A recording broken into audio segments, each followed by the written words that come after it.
Yeah, I mean, yeah, that's the way we kind of like to live it, transparent over here. That's how we I'm keep just things. I'm just living out loud, you know. Yeah. Dude, so okay, so I watched Boyhood, that Richard Linklater movie, and because I was in like a reflective time, I was like, all right, I just had a birthday. I'm like getting older. I think this is a good movie to watch at this time. It's like I've been thinking a lot about childhood, not like looking back like, oh, I wish it was like, oh, the good old days or anything, but just like having strange, misplaced kind of nostalgia. Sure. Where I'll just be like at work and then all of a sudden I'll be like, oh, dude, I remember the exact feeling I felt when I was like riding bikes at the end of the street when I was 14 years old, like just getting like hit with a random wave of that stuff. Right. Um, and so I was like, this would be a good movie for that. So I watched Boyhood, and the movie, I mean, I'm sure that you know that, but in case anyone listening doesn't, it's like, it starts off it's filmed over the course of 10 years or 12 years, and it's following a Is family. it only 12 years? I thought it was more than that. I think it's 12 years. It's something like that. But it may be a little bit longer. It's like the course of like a kid's adolescence, basically. Okay, I thought it And was they like use 20 years. I'm gonna double check really fast. But check keep it just to talking. make Sorry. sure. But the concept is they film the same actors, and it's like Ethan Hawke is playing the dad. I don't know who plays the mom or the kids, Patricia but Arquette, and you were correct. It's 12 years. 12. Okay, 12 years so a slave. it's not like that. This is like 12 years, an adolescent white kid living in a middle class to lower middle class upbringing with a broken home. um, but so this movie, it kind of Just like follows me. them. I mean, Jude, yeah, I'm watching it kind of like pointing at the screen like our guy from um, the Once Upon a Time in Hollywood, Leo. But yeah, it follows this family, and it's following primarily this boy from the age of like, I don't know, 6 to 18. Like he goes off to college is basically the end. But it's really nice because like he's basically the exact age that I was, and it's filmed in the time periods when like so. Yeah, He graduated high school like basically the same year I did, so like a lot of the cultural stuff lines up really well. Where like me watching it now in retrospect, 20 years or not 20, 10 years later, I'm like, oh man, I remember that. Or like, yeah, that was a song that was really big at that time or whatever, which is kind of cool. And I think almost like it almost hits better now that you have like the distance from it and there's like a interesting. certain level of nostalgia that's been baked in almost for it. Um, because I watched it when I was a kid.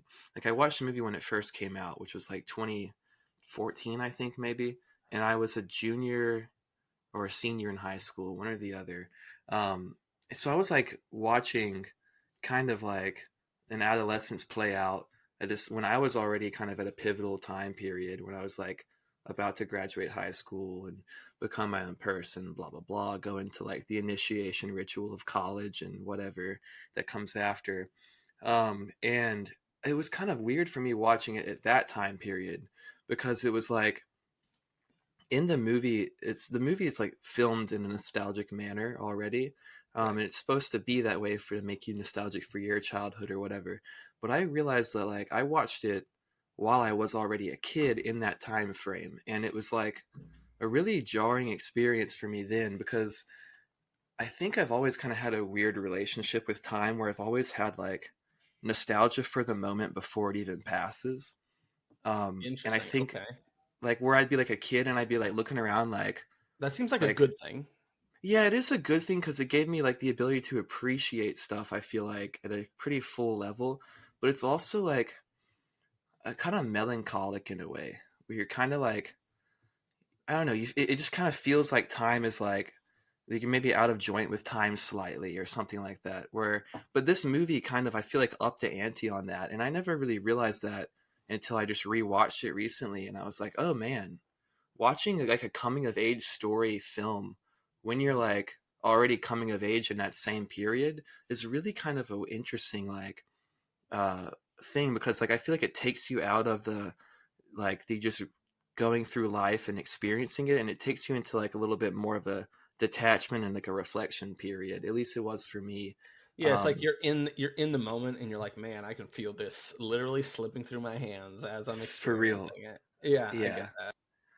which was always like a weird thing for as a kid. Like I feel like I had that going on when other people did it, and I was like, oh man, I gotta try to make this moment everything. I Which feel like is I feel like I think like kids have surprisingly complex feelings pretty frequently. You know, like yeah.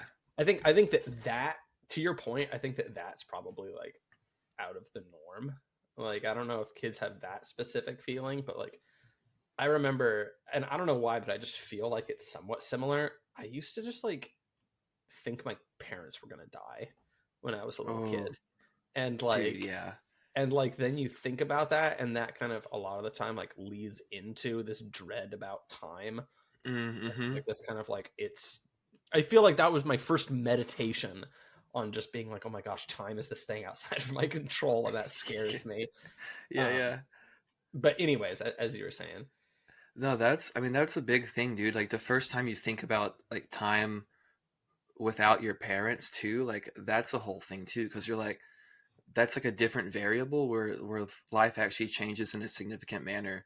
Like I remember I saw Spy Kids 2 or 3 or something when I was I really don't know why young. that's so funny to me. Well, dude, this is the thing. It's kind of funny because it's a pivotal memory for me because it gave me my first ever nightmare.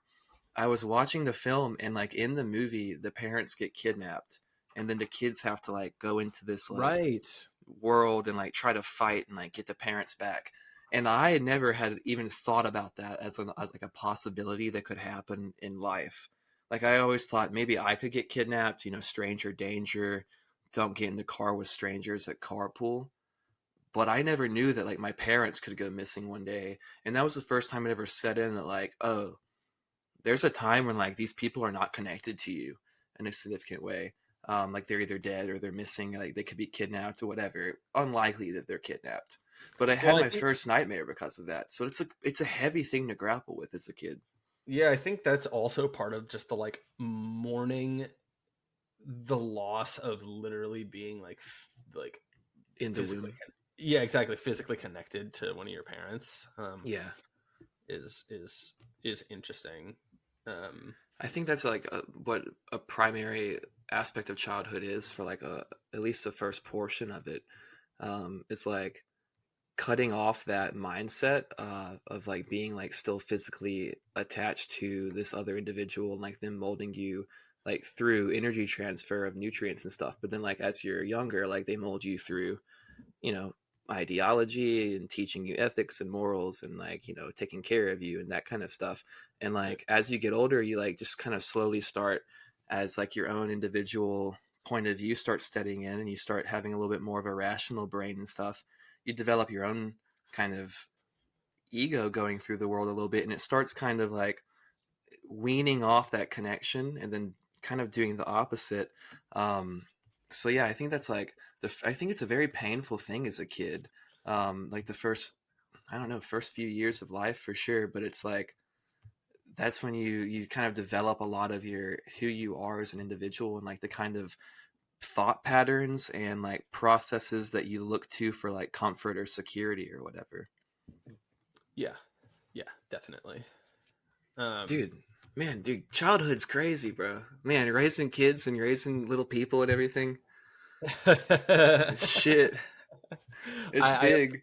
I appreciate your segue here. uh, I wish I had you present for every reveal. That you did. just do it Uh, that way every time. Just get someone nostalgic about their childhood for a second, and then just go, "Man, isn't it crazy raising kids?" All right, Slav. yeah, no, yeah. So, uh, yeah, my wife's pregnant. We just got, Woo! we just actually had our first ultrasound the other day, and that was pretty great. Yeah, We did a blood test a couple weeks ago. We did ultrasound, um, and I don't know. I mean, I don't really know how much information is more information that I need to share about my child on a fucking podcast. sure. Well, I'll Well, probably keep that's it. Go ahead. I was gonna say that's one thing to really kind of they're gonna have to start navigating going forward. That I thought about today when you mentioned you might want to talk about it a little bit.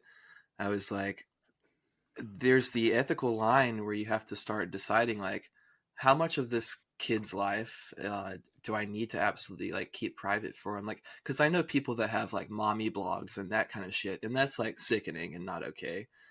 So it's like you have to kind of start figuring out what that line is for yourself, you know. Yeah, man. I mean, obviously, well, all right. I mean, yeah, it's interesting. I mean, that will definitely become more real as they've been birthed, Right. right? And to that point, one thing that really kind of made it a lot more real lately is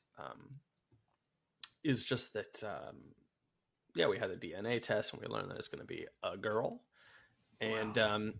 we've pretty much got a name picked out already, which I will Beautiful not be name. sharing. Yeah, I thank you. like it. Yeah, yeah, I like it. It's classy. It's a family name, I and like a classy, like more old fashioned kind of name. yeah, and I think it's not like weird old timey. No, no, no. Um, And if you can shorten it up, like that is nice too. Like giving someone the option to where like you can have a couple of different things you could go by if you wanted to. exactly. Now there's going to be people like having theories about what it is. Oh, it could But be anything. could be anything. But yeah, I mean, I don't even know. I saw it for the first time. I saw her. That's the thing, right? You Yeah, yeah. start calling it it, and you Man, see. how is that? It's interesting. Sometimes I feel a little silly, but sometimes I like use the name, right? Yeah, you know, my wife's getting her ass kicked with just nausea and shit like Oh, that, sure. and that kind of sucks. But honestly, everybody we talk to is like that. That's good. That Mm-hmm. means that everything's coming along nicely. Mm-hmm. Growing a nice placenta there. So that's Are cool. are y'all gonna do any of that like eating Eating the the placenta. placenta or saving it or anything like that? Yes.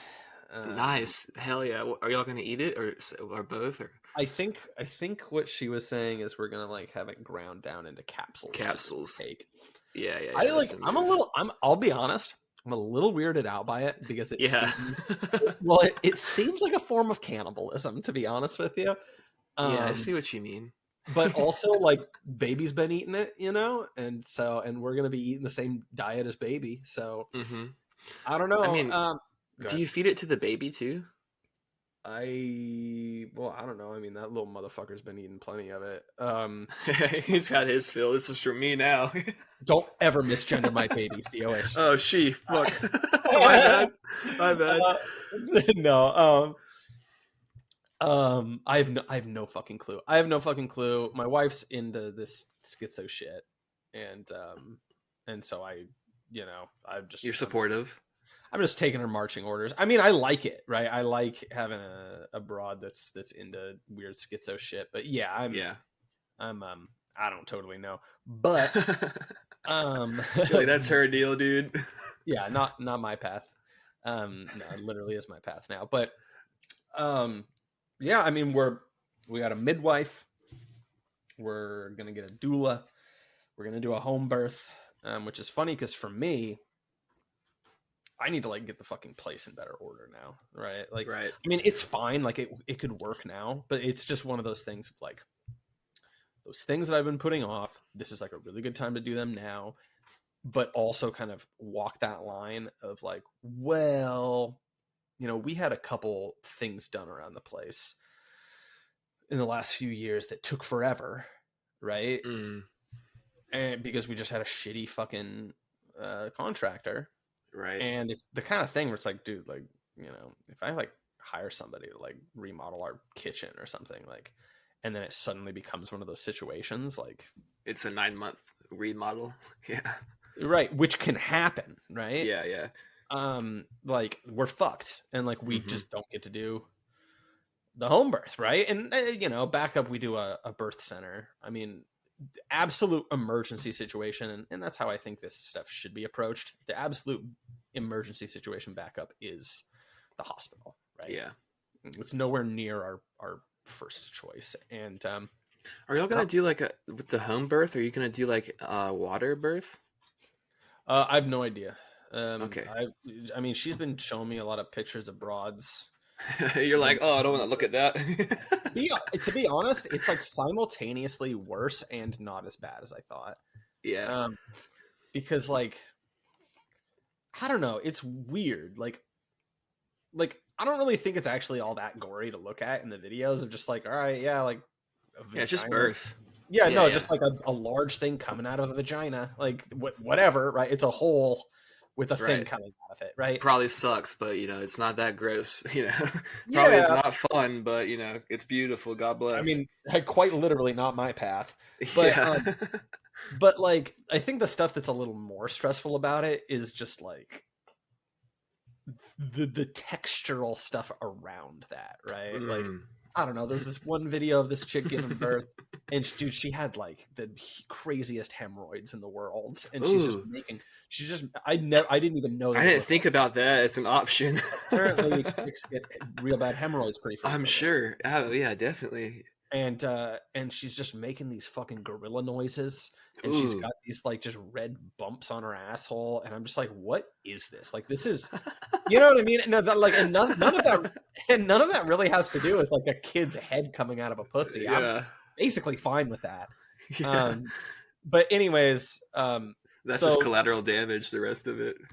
Yeah. So a lot of these videos we're seeing, it's people just straight up just like standing on fucking medical pads, or something like that.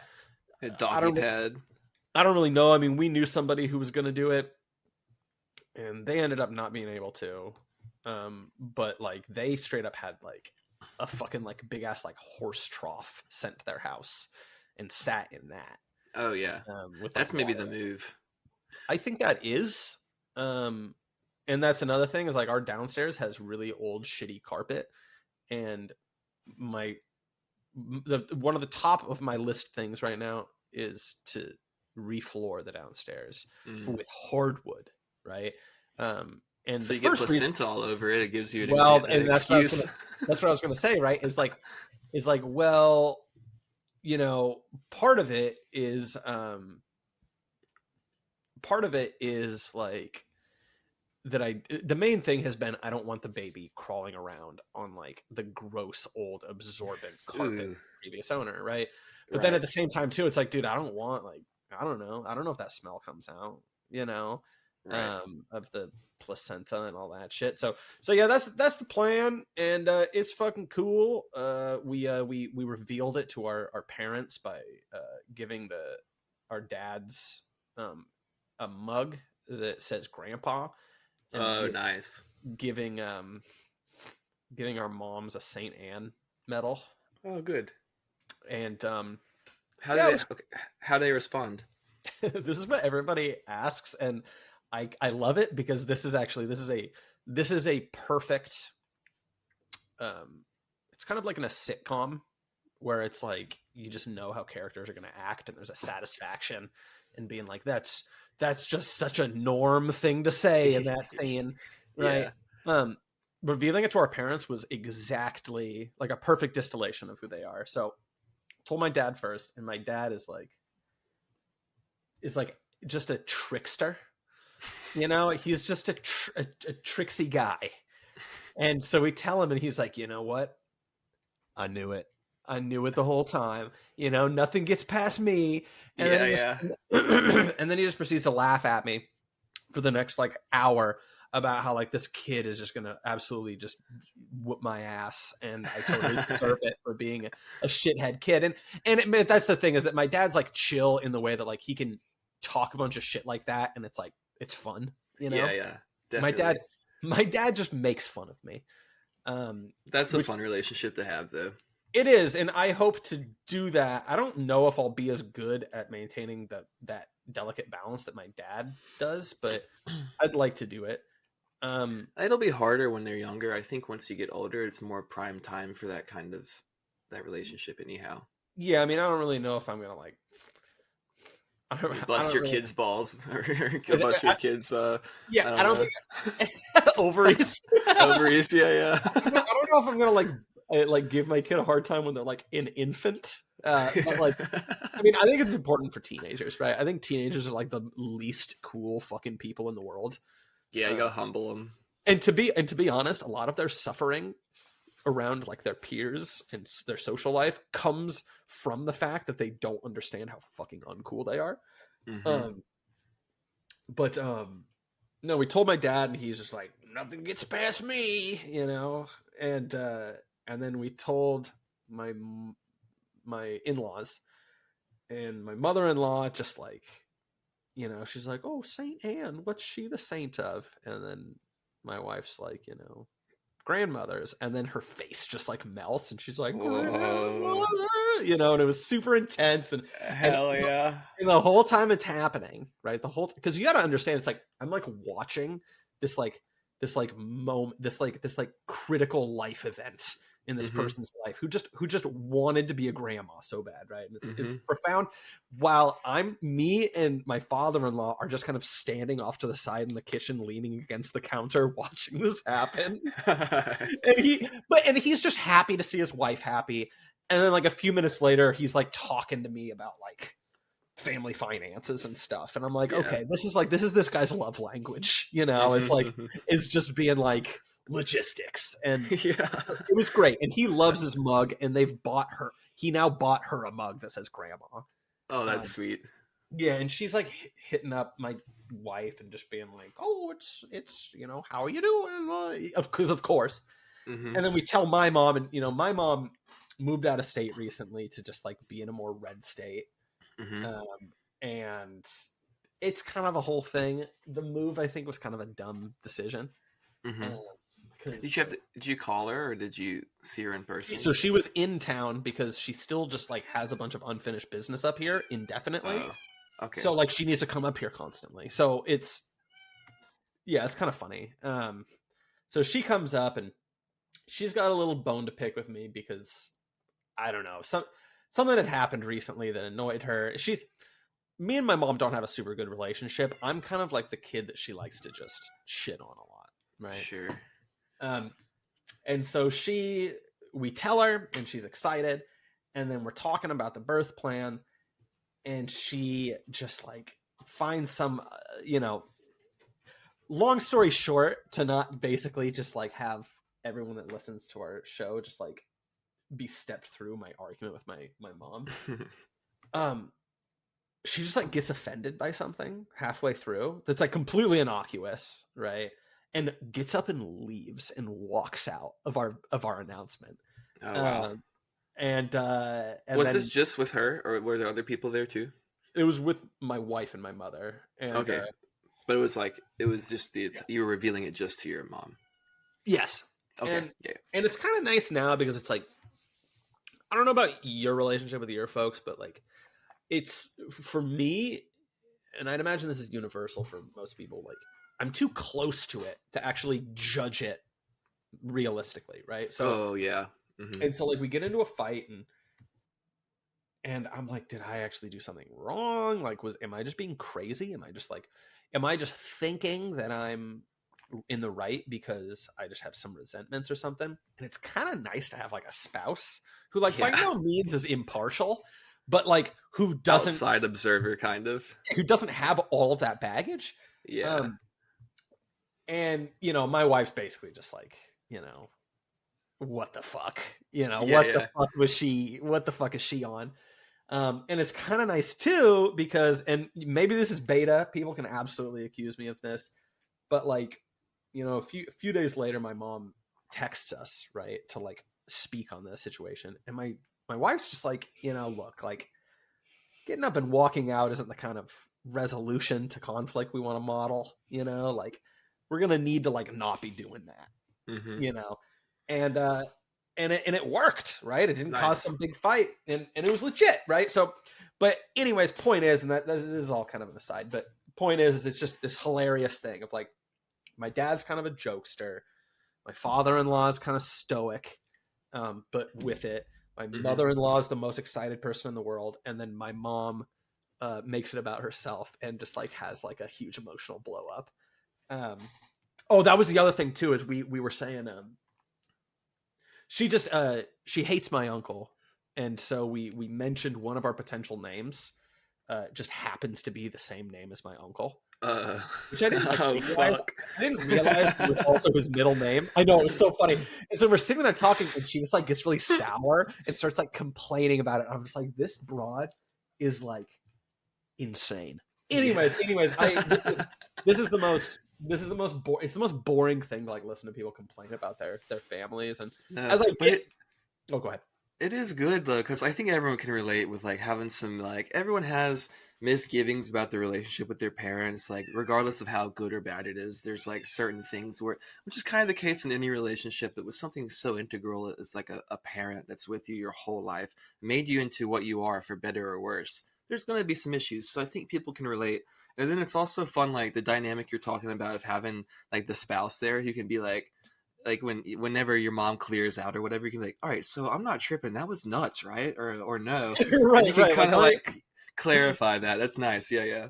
yeah. So that's good. And, well, especially just because I mean, at the risk of once again talking about this kind of boring, stupid topic, but like it's quite nice also just because I think that I I run a little hot-headed generally. And so kind of the part of the dynamic that happens is that I can just very easily just be baited. And so like, you know, somebody in my family, generally my mom, can just like baited. Baited! Baited. Can just be like a piece of shit and acts out of line. Sure. And I have the high ground, and then they can just bait me very easily to then switch the situation to where now I need to apologize, and we can just move past what they did, right? Yeah, they drag you down into the dirt. Exactly. And so it's kind of nice to have somebody who's impartial to like keep track of the record of the situation, and then just be like, all right, you need to shut up. Like just tell me to be quiet, so that I don't do the thing where I like just, you know, snatch defeat from the jaws of victory. Yeah.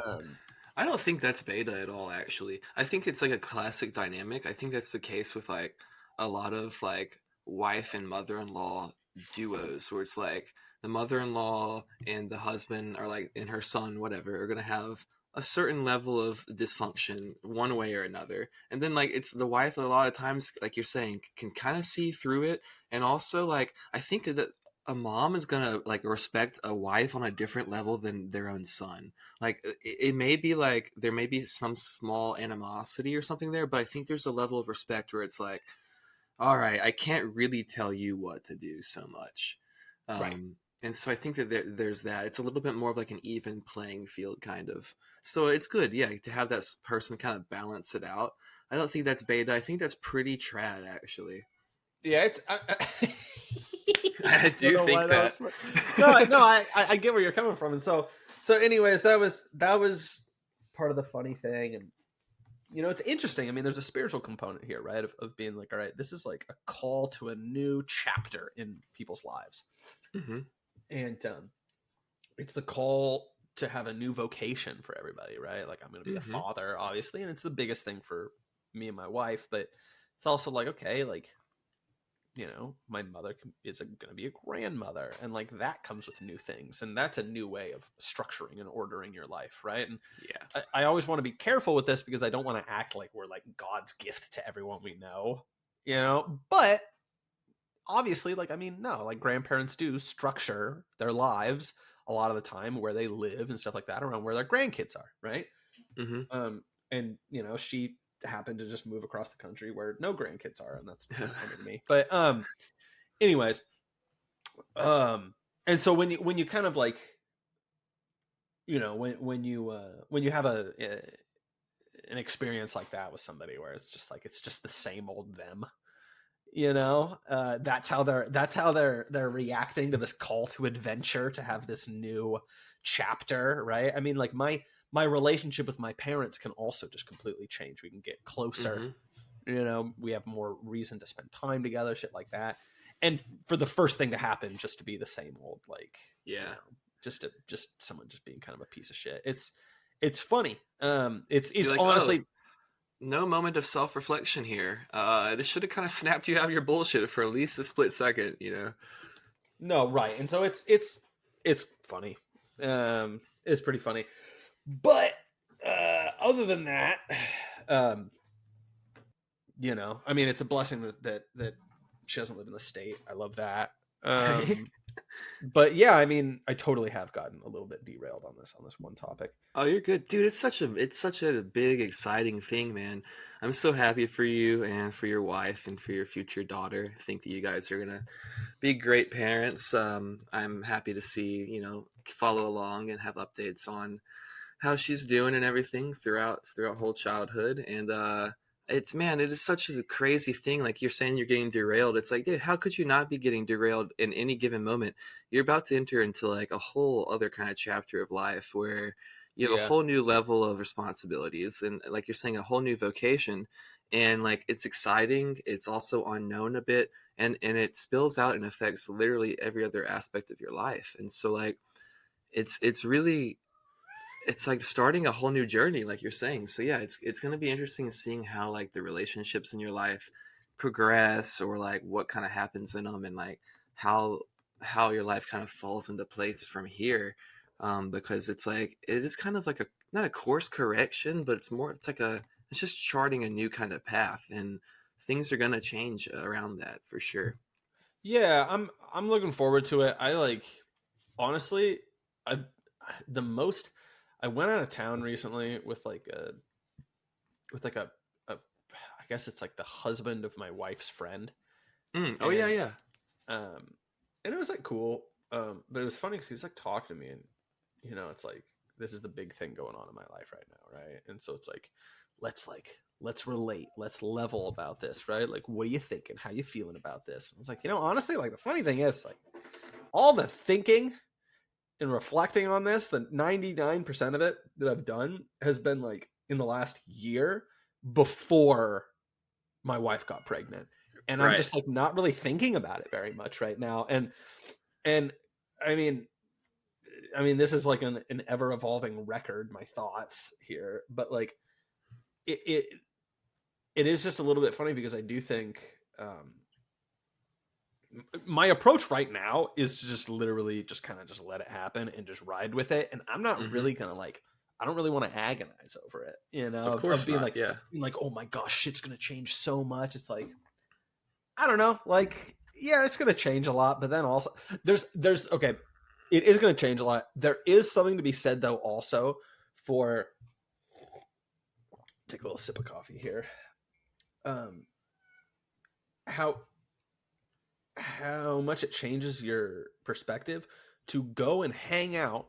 You go and you have a hangout with one of your friends who just recently had a kid, which is a number of our friends right now, and and it's just the same as it usually was in the past, but now there's just a baby there, Yeah, yeah. and like that's huge, dude. And now, obviously, not all kids are like that, right? And like we got a number of friends that have pretty fucking chill babies, and you want to have a chill baby, right? But yeah, I don't know. I'm honestly, point I'm making basically is just I'm gonna just try to be like as straightforward as I can about it. And there's an interesting thing, and this is to get it, maybe to get it to a slightly like less personal to me angle on this topic. There's an interesting thing that I'm noticing with parents, and specifically new parents, because the people that raised us, now you talk to them and they're just like, yep, just a thing you do, you'll figure it Yeah. out. And I like that, right? I like that. Whereas new parents, I think a lot of the time, like, and maybe this has to do with just like social um forms of organizing that we do now. People are kind of atomized, shit like that whole thing that we've talked plenty about. Hmm. But I find that like new parents, you bring it up and they're just like chomping at the bit to have somebody to just dump on about how fucking, you don't get how intense it is. You don't, Yeah. I didn't sleep. I didn't sleep for more than 15 seconds for fucking 30 years in the first month my daughter was born, right? And Hmm. it's just this stupid.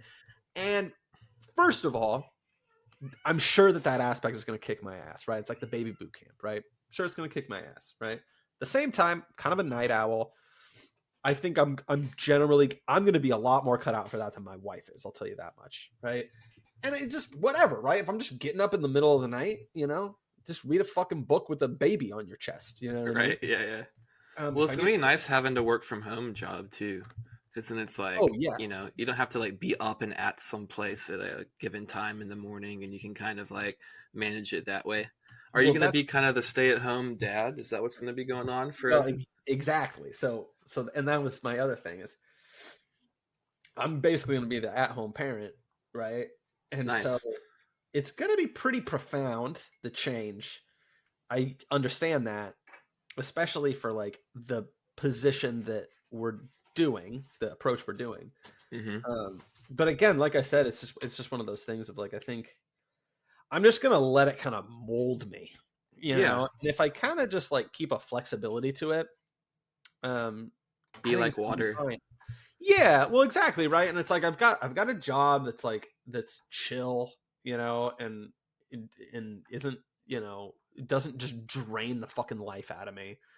Um, well, anyways, I wanted to talk just a second longer just about that last point I was making though, which is just this like new parents just needing to act like they just came back from like fucking Nam or Yeah. something.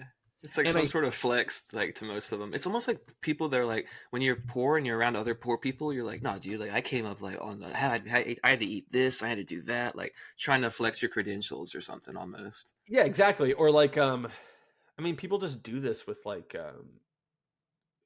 suffering in general. People just be Yeah, like, yeah, "Oh yeah, you don't even know." Like, I work fucking 50 hours overtime a week. You know what I yeah, mean? And it's like, okay, like I don't. You're being exploited. I don't understand. yeah. That sucks, dude. Yeah, that's actively like. To be honest, I think you're kind of a chump now. Yeah. Um, no, But yeah, but with the kids thing, like I've picked up on that from like, see, I've never had kids. Obviously, I'm not going through that anytime soon. It's not something that's like in my deck of cards right now, and so I don't really know what it's like. But from experience of like the people I know that have had kids, this is the takeaway I've had mostly. It's like I talk to them, and it's like, man, fucking chicken with the head cut off. Everything is crazy. Like I've been not sleeping a wink and this and that. And so like that's like where my perspective is on it. Um, and so yeah, that's where I like that's I guess where I'm coming from. I was like, yeah, it's gonna change a lot of things. That's just kind of what I've picked up from the people around me. I have no real clue what well, it that's really looks like. and this is like this is maybe my naive take on it a little bit, but basically just being like I like all you ever fucking hear is the negative shit, right? Yeah. And so I'm just telling myself that that's a psyop. Yeah, I like that like that. and then it's actually like gonna be pretty chill, and that like I don't need to read all of these fucking books to prepare Hmm. myself. Like I like okay. Be prepared, but not overly Exactly. like. Don't worry about it. No, Yeah. exactly, right? Like I'm not gonna I don't want to act like I'm not gonna do fucking anything, right? I mean, we're gonna take some baby classes. We're doing the fucking. I mean, the midwife shit is already Yeah. like just a lot more hands on than a lot of the normal medical track is, right? But uh, just like I think that people just talk about the fucking negatives. They talk about like it's so fucking hard, and it's like, guess what? All right, people have done this successfully since the dawn of man. In way Literally, worse conditions, like in having way to worse, protect their babies from lions and in way saber-tooths. worse conditions. People that are less intelligent than I am, that are less Yeah. competent than I am, um, we're just gonna make it work. You know what I mean? Yeah. So that's kind of where I'm at with it, and we're talking about, and I'm just gonna be flexible with it. And the big thing too, and again, you hear a lot more old people talk about this than young people because again, I feel like they just don't have the like, I just want to break my arm jerking myself off about how much I suffer. They talk about like instinct, right? Mm-hmm. And it's like I think that's just gonna be a big thing, like we're gonna prepare, but also just kind of knowing like there's just an instinct thing, Mm-hmm. you know. Dude, people are so detached from their instincts nowadays, dude.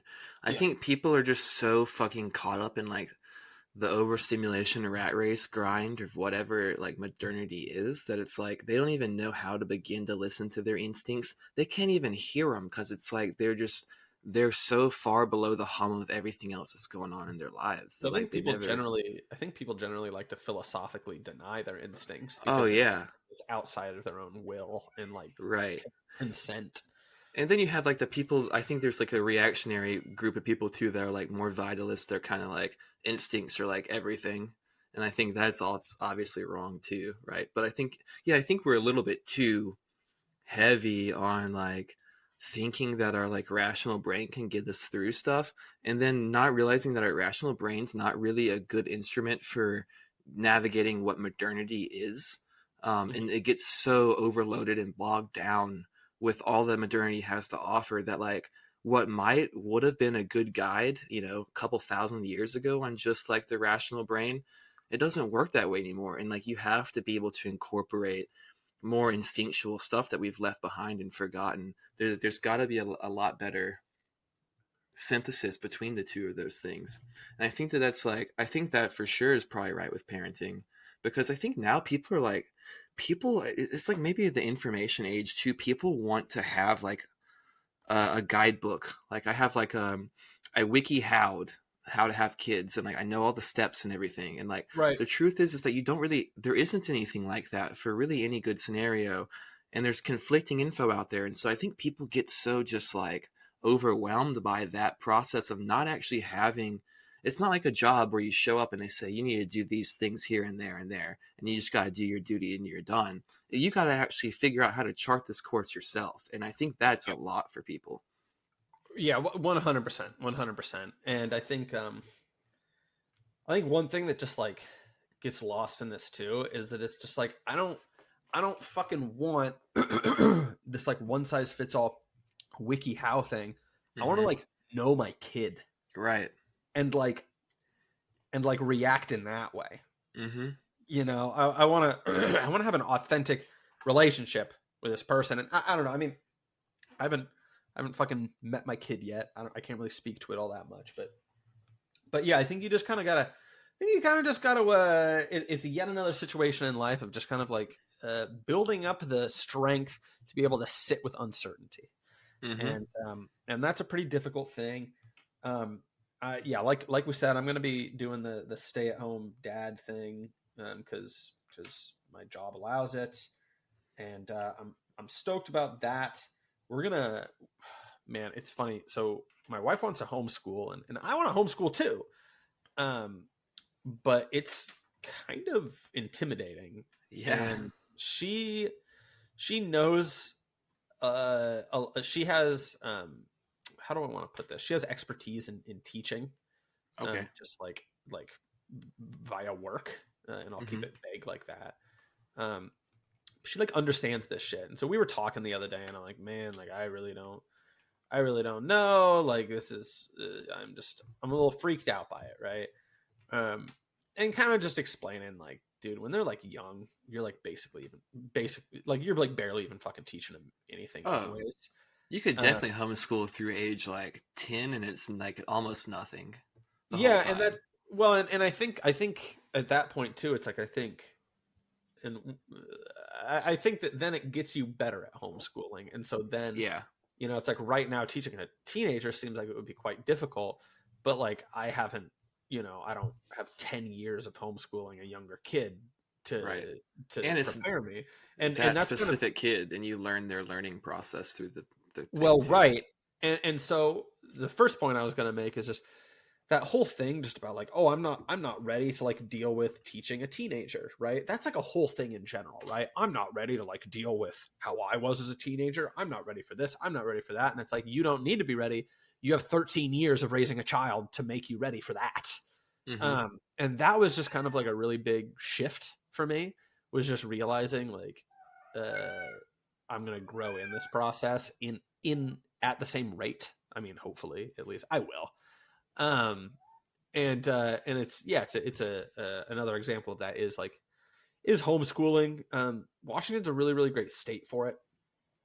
And You could probably find some good groups to get into. I think that's really what the key to it all is like people think of homeschooling as more isolated, but like you can find good community groups of other people in your area that are homeschooling, and like then there's like a certain level of social integration, and then also I think you can kind of like pass people off for like different lesson plans and stuff like that with like different parents and stuff like along those lines from what I understand. yeah, yeah, no, and so that's especially with like religious communities and shit like Oh that. yeah. There's a lot of resources. I think, as you said, like understanding the kid and their learning style and their interests and things like that. Mm-hmm. I think One thing I was thinking about recently was hobbies and bonding with children over hobbies. And I think it goes in line with what you're talking about with getting to know the individual, because I think the one thing that people like to do a lot is try to like introduce their kids to a hobby that they really like a lot. And which is like I think in a good it starts from a good starting place where it's like we're gonna bond over this because it's something we can share interest in. And I think that like the idea of having a good hobby with a child that you can enjoy is really good for that. But I think you need to like take their lead a little bit more, and like kind of get to know the kid from that angle and be like, whatever hobby they would be interested in, now I need to form an interest in that and try to meet them on that level rather than like, hey, I really like baseball. Now you're gonna play softball or like whatever it is. right. Um, I'm just gonna like force my kid to fucking go fishing and play D&D. Right, yeah, yeah. I mean, you can definitely introduce them to that and stuff like that too. And if they love it, then that's perfect. But it's like just kind of having that wherewithal, like you're saying, of just getting to actually listen to your child and like letting them take the lead in certain scenarios. Of course, you're not going to be like a lot of these like more modern parents. That's like my kid's going to tell me everything. If they're a fairy, they're a fairy, and if they're a Right. girl, they're a girl, and if they're a guy, they're a guy. Whatever. Of course, it's not like that. But you do want to be receptive to like what is the individual like inside of your child, like what's their proper vocation and what are the early signs of it that are coming out, and how can I help best nurture that within them. Totally. Totally. Man, it's Yeah. so exciting, dude. Holy shit. Yeah. Well, it's about being dynamic with the person, right? And like, Mm-hmm. they're not a fucking. I mean, I don't want to be like, I don't want to do the weird progressive thing of being like, they're like little sovereign beings completely on their own out of the womb. It's like that's Mm-hmm. not real. Like they're like I need to look after them, um, and they're not property of the state. But like it's a person. It's a little person, and I want to kind of just be dynamic with that and not just have like these plans set in stone, And I think that that's one of the things about like homeschooling that I think is really cool is I was comparing it to like community, like the logic of like community health as opposed to individual healthcare the other day, Mm. where it's like, we would all be fine from COVID, but old people, get fucked up. And so now everyone needs to be on house arrest kind of thing. Right. Right. It's just the whole lowest common denominator kind of logic. And I think that it's like that in public schooling as well. Mm-hmm. And being able to I was thinking about it, right? And it's like, if I can just like take a lesson plan and dress it up in the style of something that like my daughter is really interested in, we can cover like 10 times more material in a Oh day. yeah. Oh And that's yeah.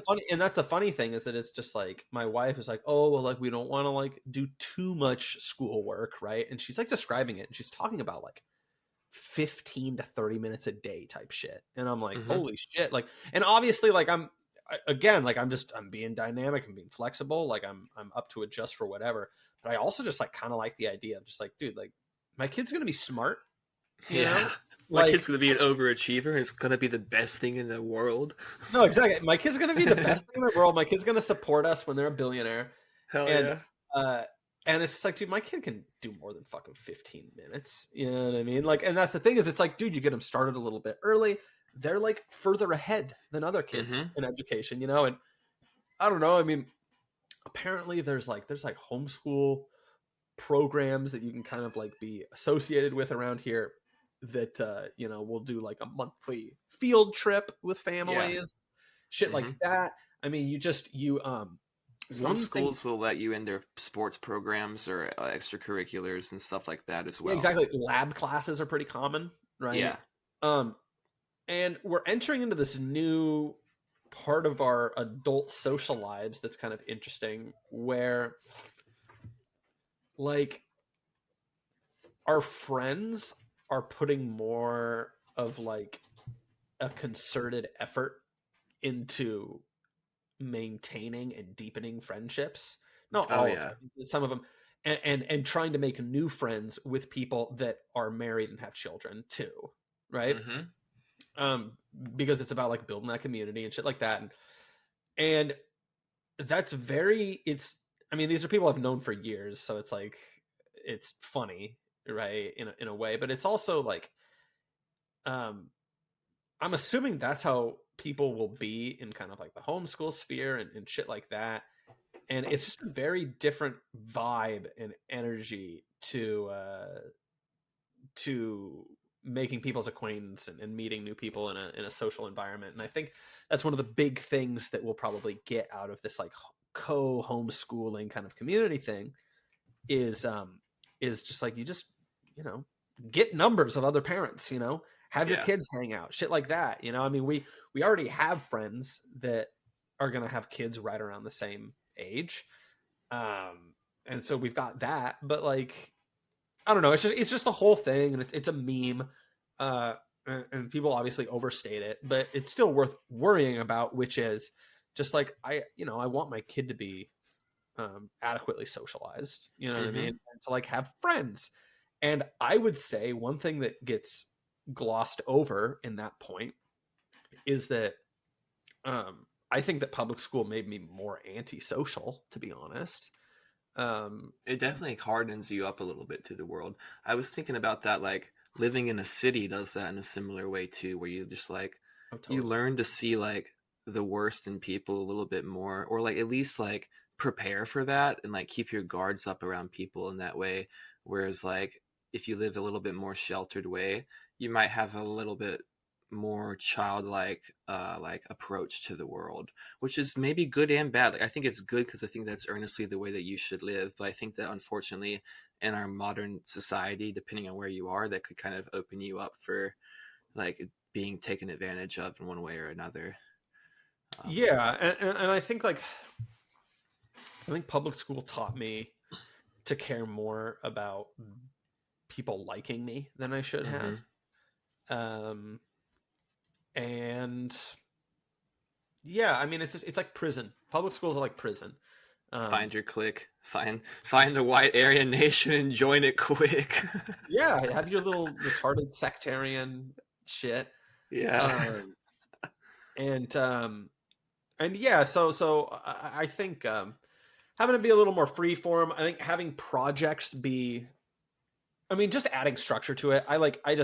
I didn't really understand that well until my wife was explaining to me, like, they're going to do standardized testing, right? There's, and that kind of makes it a little bit more attainable to me, I guess, and real. Yeah. And just like this idea of having hands-on practical lessons and projects you're doing, right? Like, hey, we're gonna go fishing with grandpa today, and we're gonna like learn about biology and like lakes, right? And like what we're gonna do is like for this quarter we're gonna like go and hang out with grandpa once a week, and like we're gonna like learn about all that stuff. And then like that could just literally be like, just like hang out with my dad and just be like, hey man, why don't you talk about these few things, right? And like, we're not actually fucking teaching the kid about these really, really specific things. Like, this is just a vehicle for some more foundational stuff that you're going to be helping teaching them. And so anyways, I the more I think about that, I guess it's funny. I'm talking about homeschooling a lot. I mean, I'm talking a lot in general right now, so sorry about that. But oh, you're good.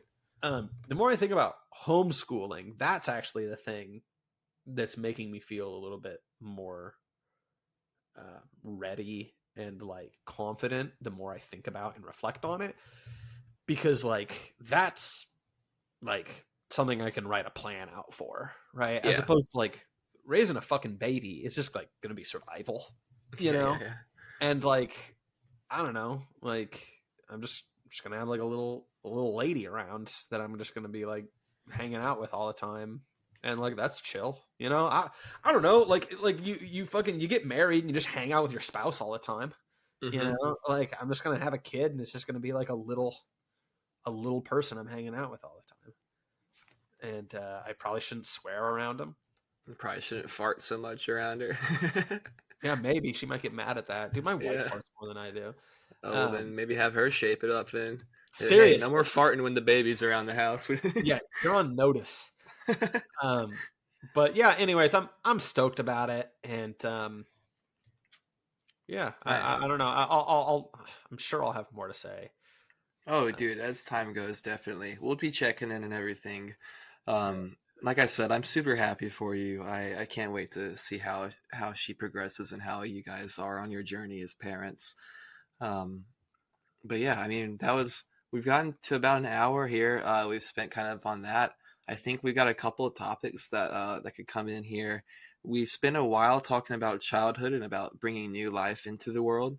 I think a pretty nice transition here would be to flip on the other side of that and talk about some old fucking geezers that might be about to step out.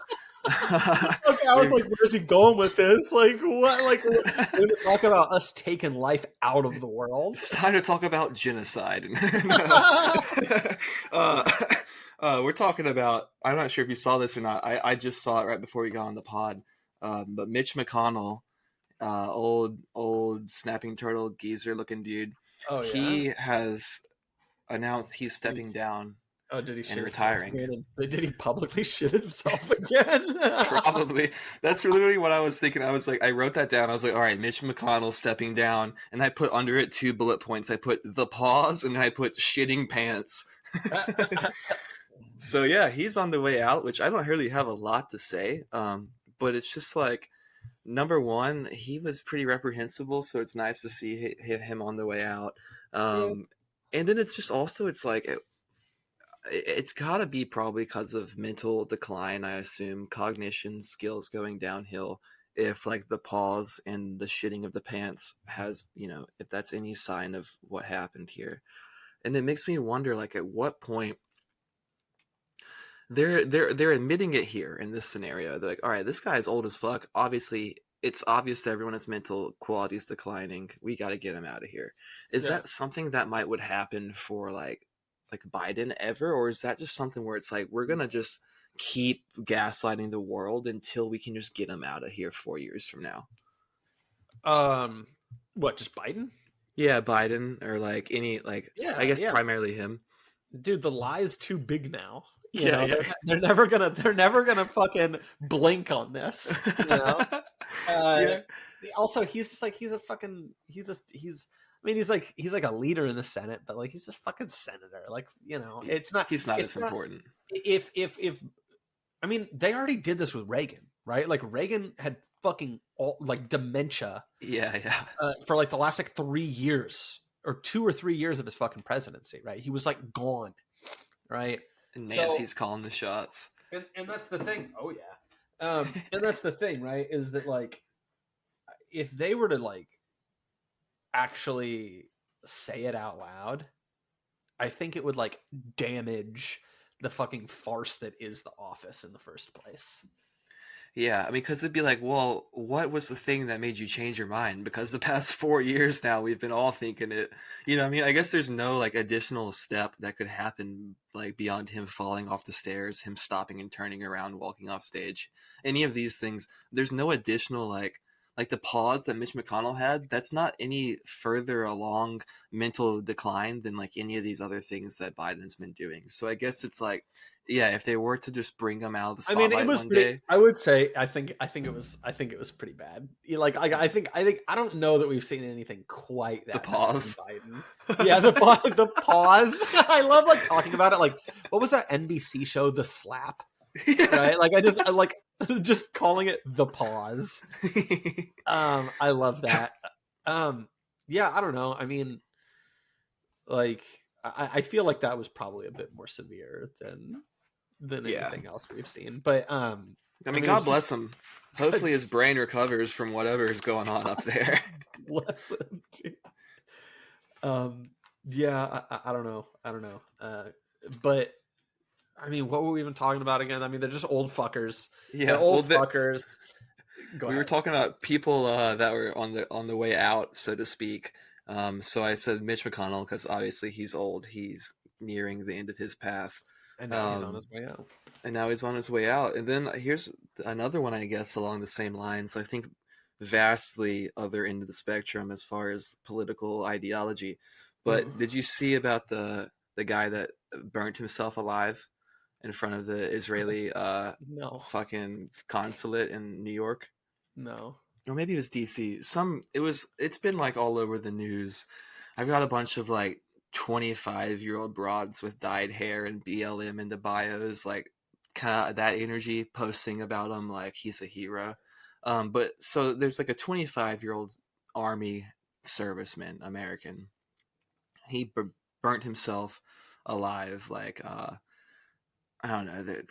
It happens a couple times throughout history. Very classic photos. Man setting himself ablaze in like lotus Yeah, position. yeah. He did that Like in in front of, Vietnam. yeah, pretty much like the same kind of thing. But he did that in front of the Israeli embassy because of Palestine and Israeli conflict. And he's a 25-year-old dude. He was an American citizen. Um, and he was a serviceman. And so like there's this big kind of thing that's happened now where you have people on like two sides of it with every issue. But this scenario, you got people that are like, oh, he's a hero. That's everything. And then you have people on the other side. They're like, I mean, that's really sad. He's a serviceman with like mental illness that killed himself. And so it's like, that's kind of, I think maybe where I think there's something to chew into on this is like people's perception of what is like an act of martyrdom and what's right versus like what is just like this dude's just out of his mind and is like is just mentally unwell and it's sad. Yeah, here. Sorry, I was blowing my nose. Oh, you're fine. Well, you know, I think the acts of martyrdom are like cool and good. Mm-hmm. I mean, there's like, you know, Jesus, something about Jesus. Right. Well, but, of course. But I think that it's a little bit harder these days, because like nothing can really be known today. Right. And so I think that there's like a lot of things to martyr yourself to. And I would say probably lowest on the list. Not because it's not important, but because it cannot be known. Lowest on the list would have to be fucking geopolitics, dude. Yeah. And so I think it's great. I think the act of like martyrdom and that whole kind of thing is like beautiful. And Is self-immolation martyrdom though? That's I think maybe what the question is for me. It's like is burning yourself alive due to a geopolitical conflict on the other side of the world that you're not really fully involved in and it doesn't actually save anyone in this act or anything like that, is that really martyrdom? It's like, and I think that's maybe where it boils down to, because I'm with you. I think acts of martyrdom, I think it's a good thing. I think that like we're supposed to sacrifice ourselves for the things that we love, fundamentally the people that we love. I think that okay, so here's the thing, right? As a Christian, the first thing is that this is a non-starter because he is suicide. He committed suicide, right. And that's like a sin, Right. And you can't do that, right? But what if would be running into like a burning building knowing that you're going to die, but you get in there and you get to throw a child out so they're safe? You're like, not doing that. You're not doing that with the intention of killing yourself, though. Right. But if that's martyrdom to me. Like that would be like. Oh yeah, sorry. I thought you were giving that as a counterpoint. No. But I'm saying, well, it kind of a little bit because it's like probably you will die. It's not necessarily like you're committing suicide, but it is it's the stakes.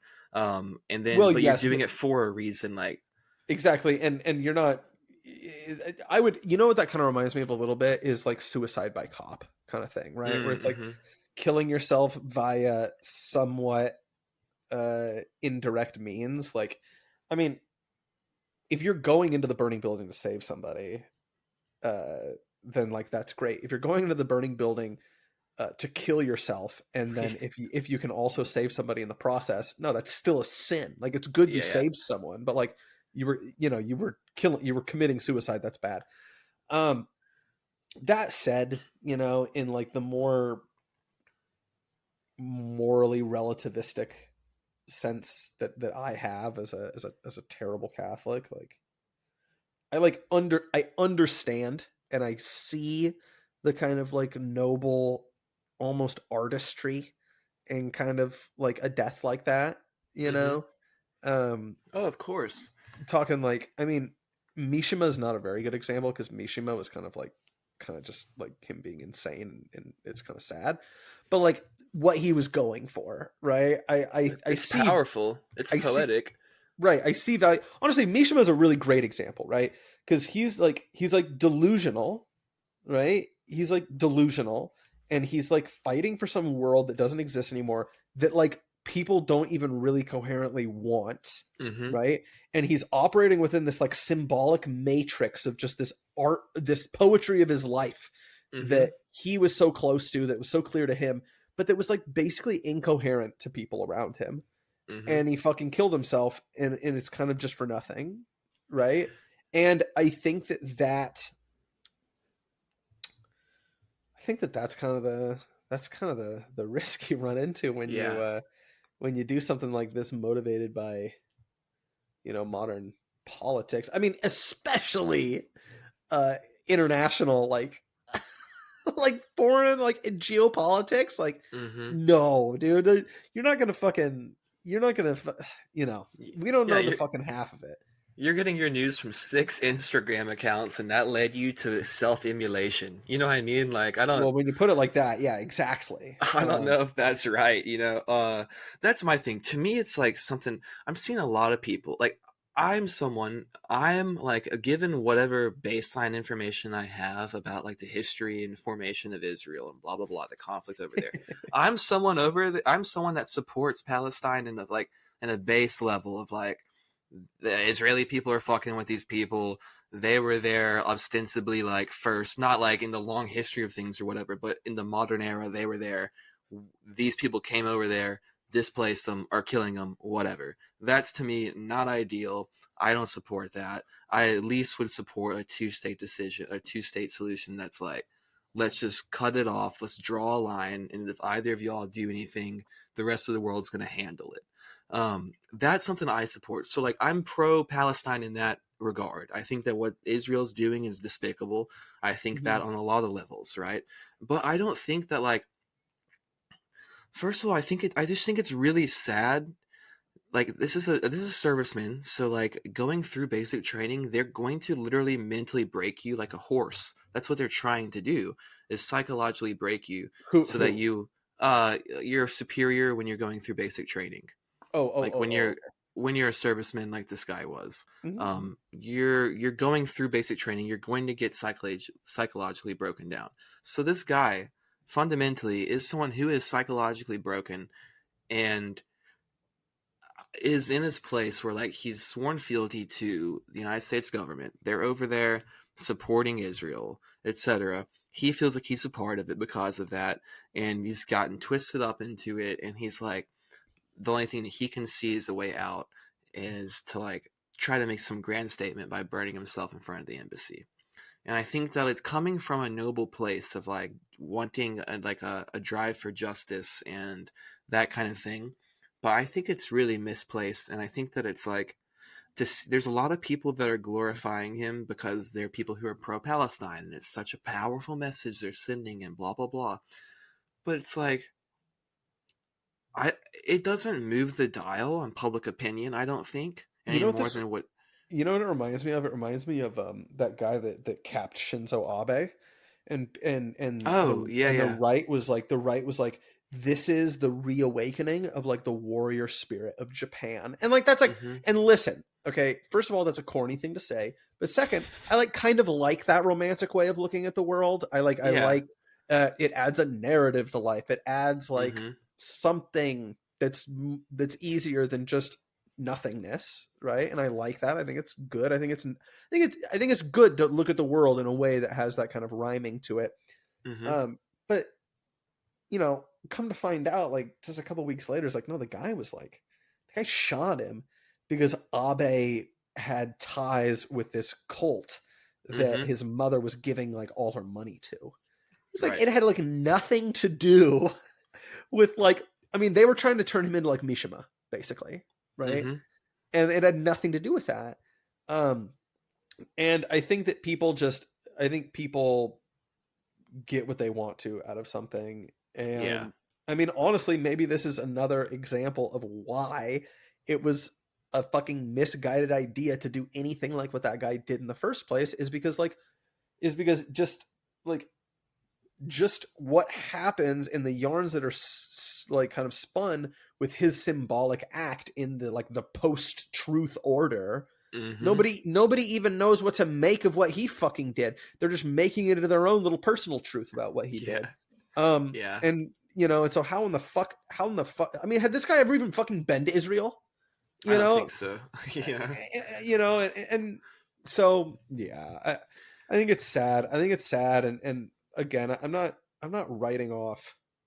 I mean, in a sense, I guess I have to write off fucking suicide and shit like that in that way, but like I'm not writing off martyrdom. I'm not writing off like just kind of living acts of I guess symbolic value like that, but you got to kind of understand that the world is, I don't know. Well, we're here to like live a life of self-sacrifice for the ones around us, and to like of kind of like self-denial at some level in order to try to usher in a better way of life for ourselves and the people around us, in order to become like a child again, and to really kind of embrace like the teachings of Jesus and basically all like advanced spiritual teachers and stuff like that. And so like what we're called to do is acts of self-sacrifice in service of people that we love, in service of God, etc. But I think that like the key there is like um this is like a symbolic act, like you're saying, and it's done in this like this landscape where it can be taken to mean anything, and it doesn't really mean like I don't think that we should be trying to sacrifice in symbolic ways. I think we're called to sacrifice in tangible ways, in meaningful ways, about what we think of ourselves, what are our boundaries, how do we break those down between us and other people, how do we put ourselves second and put other people first. And I think that doing something like this is not necessarily the heart of what that struggle is. And I think that it's getting kind of caught in the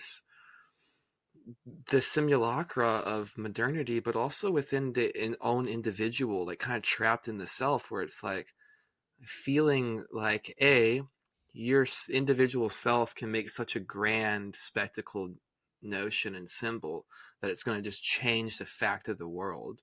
And then also getting kind of stuck in this like self-defeatism thing that I think a lot of people feel, where it's like we're a part of this empire, this machine that's like pushing on the end of history and like fundamentally kind of fucking up a lot of stuff around us, and you feel tied to it and you feel a level of responsibility.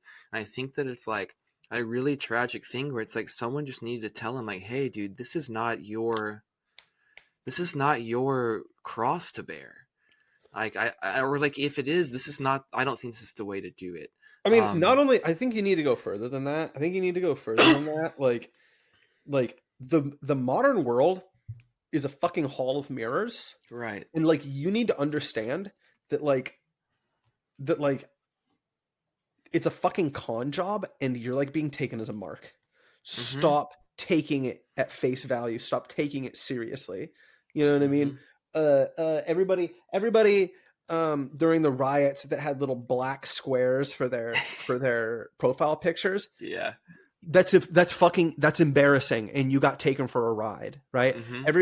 Everybody that got double mastectomies, or fucking, I mean, I'm jumping to like the most severe shit, but like just like you have been misled, you have been tricked, been tricked, okay?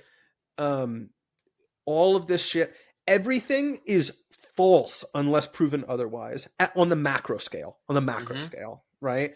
On the micro scale, people you love, you give them the benefit of the doubt. You don't owe anything to the fucking nation state. You don't owe anything to Palestine, okay? You certainly don't owe anything to Israel, all right? They owe us something, honestly. Fucking billions and billions of dollars of taxpayer money.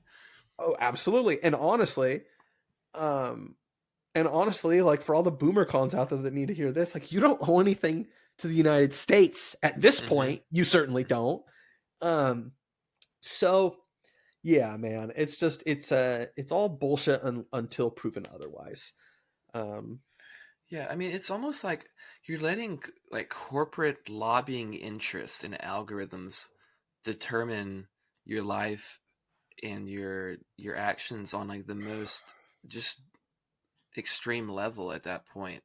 Because it's like almost Israel and Palestine is almost like, at least for us, the point of view that we have as Americans in this country, people who are not over there, it's fundamentally like Barbenheimer or something. You know what I mean? It's like, it's just like a big kind of phenomena that's happening within the social sphere, like within like social media, and like it's almost kind of like marketing competing interests, and you're kind of letting these waves of like of capital and just kind of like faceless interest, it's shaping the narrative that you're subscribing to, and you're letting that narrative, like you're so tied to that narrative that you're riding the waves of it to your own demise. And it's like, I think that there's something valor. I think there's valor in martyrdom, but I don't think that that's what this is. And I think that this is like really just a sad case of like people are so connected to the fucking narrative, dude, and the discourse. Yeah, I mean, at that point, like, it is you, right? I think about a few years ago, I was really sensitive to this, and I was a lot more like pensive and kind of like self-conscious, and I also just led a lot more of a social life than I do now, and I'm kind of in my nesting phase, and so I don't really think it's a bad thing that I'm less my nesting social now. era. Yeah. I'm in my nesting era. But I would notice, I would go online, right?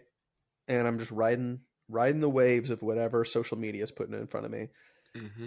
And you would, a certain word would jump out to you online, right? And then you go out and you interact with people, and people, for the first time, at least for the first time we've ever noticed this, are using that word and saying it a lot more often than they ever would, right? And I don't want to sound like too schizo, because part of this is me just being like, I'm noticing patterns in the world, maybe it's just me noticing it, right? But like, I am convinced, I basically know it, that like it wasn't like that, right? It genuinely was like, I would go and I would see these words, and it would be these moments of glimpsing into like, everybody is connected in this kind of brain like dendritic network of, it's this collective brain that everyone has.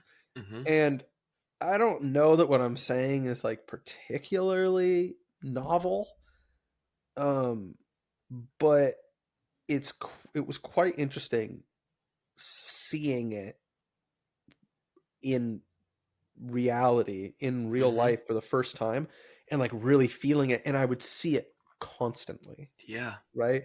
And this is especially when I was like living in the city, where I think people generally are like over socialized and over cultured. And more on social media. Well, exactly, right? And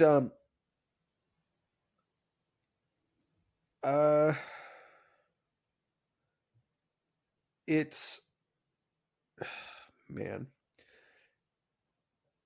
you can just when you're tuned into this stuff, your brain isn't doing anything wrong by just being like, I'm just going to pour this in and just like have this be the new me. Mm-hmm. Right. And like I was thinking about this yesterday. I've been watching a lot of like tabletop old school D&D videos, right? I've been getting into basic set D&D from like 1981. Mm-hmm. Which is pretty based, to be honest. And anything from the 80s is based. Yeah, well, and I didn't realize, but it's just funny because it's like, it actually, you like think back, you think on it and you're like, oh, like obviously like a 40-year-old edition of the game would be bad, but it's like, no, it literally works better than the modern one. Yeah. But anyways, I've been getting into that, and then I was like, well, man, like, I should start publishing, D&D adventures and shit like that. And I had this kind of thought for a sec of just like, oh boy, like, goes through a stint of watching online videos and then, wants to like make this a central part of your personality or something. And that's a thing. That's a thing that happens to people a lot. Right. Mm-hmm. And I think that people are aware of it in kind of an indirect way. They maybe can't look directly at it and put a name to it, but I think people are aware of it. And I think that what happens is that people are broken down and remade by this constant barrage of information and culture that they're like re-socializing themselves through, that they like become really, really jaded, and they don't believe that they even really have much of a sense of self, right? Like I like dealt with this when I was getting sober in a big way, was like just totally depersonalizing and just being like, there isn't a me. Right. And then the thing that sucks about that though, is that there is a you. Mm-hmm. And if you don't acknowledge it, then it's only a limitation, and you feel trapped in this person that you didn't choose to be born as. Mm-hmm. And then you just keep filling yourself up with other bullshit, and then convincing yourself that that's like what you are and that's what the self is. And then it's like you never actually get in tune with your actual real self and how to best navigate that within the course of the world. Exactly. And so I think that it's really important to understand that like this stuff brands you, know. I remember, I think one of the last things I posted on Twitter was like that Adam 22 guy. I'm sure I talked to you about this already. That Adam 22 guy, I don't know, he's like associated with just this like weird, I guess, rap or something. No, it's like they're kind of associated with like Pearl Davis, who like I had almost forgotten about her. And just wait, he's in like Manosphere, kind of. Yeah, exactly. But not really, but sort of. I thought he was like a music reviewer for some reason. I mean, maybe I don't know. Let me look it up. Narwhal. Adam 22, American YouTuber. Oh, just you. Okay. Just a guy. Just a guy that talks into a camera forever. Well, the important thing is, yeah, right. Okay. So, the important thing is basically, he married a porn star. Oh, wow. And F, dude. And then like Major L. Then right after they got married, she like had her first video with like a dude. Oh right? God, not him. No, I don't know that. I don't know that I don't know that all the porn producers were instantly like, "Oh, well, you're married now, so obviously we'll just get your husband in to record this with you." They should. So new category, dude. Oh my Loving God. couple. doing like Christian pornography. Yeah, loving couple does missionary for 6 minutes. Okay, anyways. So people fucking shit on him online for being a cuck. And so Sure, he does the like, well, I'm just gonna, he just, ugh. he's So literally a cuck too. Like that's the funniest part about it. It's not even like you're cuck. Like he's actually a cuck. no, it's definitionally a cuck, right? So what he does is he makes a reality show about Like having people like, fucking his wife. yeah, no, exactly, about tryouts for who's the next guy who's gonna have sex with him. What? No, dude. And I'm Fuck. getting too bogged down in the details here. The point is that I see this and it like makes me feel sour. Yeah. Right? It makes me feel like the world's a deeply uncozy place, right? And That's like toxic reality TV brain where it's like people start just like what's more entertaining and like what's more absurd and entertaining for like the character that I am out in the world, like rather than like how do I actually live a life I want to fucking live. well, and so what it is this is, I've talked about this already. This is demoralization, okay? This is a demoralization campaign, right? The people making this stuff and putting money into it, Adam 22 is a fucking retard. He doesn't think about this. He doesn't know this.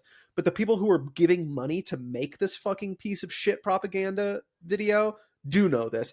And that's that like the world is full of just alienated, lonely, young people, okay? A lot of men who it's a horror. The world to them is a horror.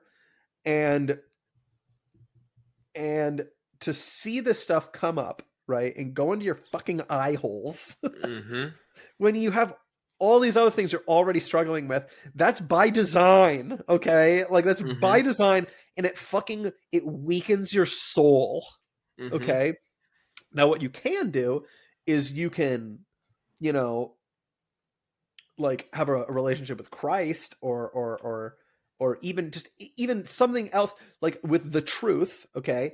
Yeah, and just go outside and watch a bird fly for a second instead of fucking scrolling the that's timeline. That's what you should obviously do. But I was going to make an addendum and just say, you can have like a relationship with the truth that actually, alchemically changes this disgust into strengthening your spirit against evil. Right? I mean, you can look at that. I'm not strong enough, but you can look at that shit and be like, I hate Satan so much, right? And that's why I have such a visceral response to this angry, like this bullshit. Right. Like I'm like have the reaction of like a paladin, right? Yeah. You're just like this just should be smited. But but no, I'm being really meandering. But the point, I almost said Mirandering. Like Miranda rights. Anyways, the point is just like information. It's fucking powerful. It will fucking warp you. Okay. And it's funny because this is coming from like my youth of being like, are you saying that violent video games are bad for you? Like, are you saying you want to like censor stuff? And it's like, I'm sorry, like shit does fucking affect your soul. Yeah. And watching and allowing that to take place unfettered wears people down, and they know it in their bones. They know it in their soul. And I think, you look at this guy, and this is somebody who burned themselves fucking alive because of their fucking media consumption. Okay. Literally. And you see all of these people who by the age of 23 have had 1,000 different new little revelatory new identities that they've adopted, and they feel like they're translucent now, and they don't believe in anything, and they're super jaded, and nihilism is the only thing that actually makes sense as a response to that.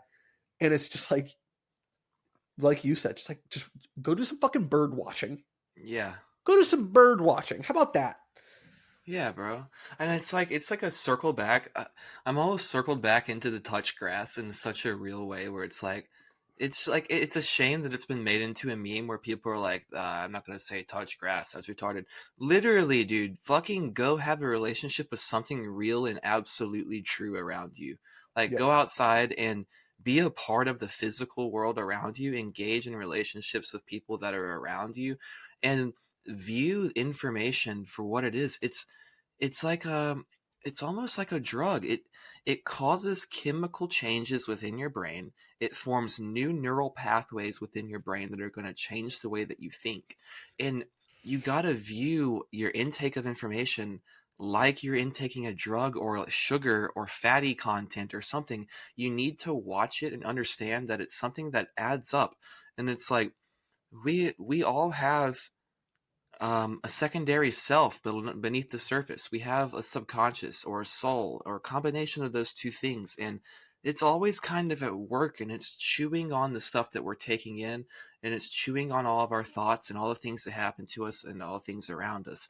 And you want to feed it healthy stuff as much as you can because there's a lot of unhealthy shit around us already that you're going to take in passively just through walking around the day to day life in the city and whatever. So why would you choose to keep throwing more pollution into that space, more just mental pollution that you don't need, when you could just actually have something that can clear the space a little bit, like something that enjoyment of nature or like enjoying the people around you or listening to some really good music or something like that, looking at a piece of art that takes you out of yourself for one moment, something that can kind of help to just make you fucking human again and recenter you back into what it means to exist here in this reality because we're getting too invested in, I don't want to say false realities because they're real, but they're simulated. They're like virtual. We're getting too invested in virtual realities, and I think what we need to be is reinvesting into our physical realities and the people in proximity around us.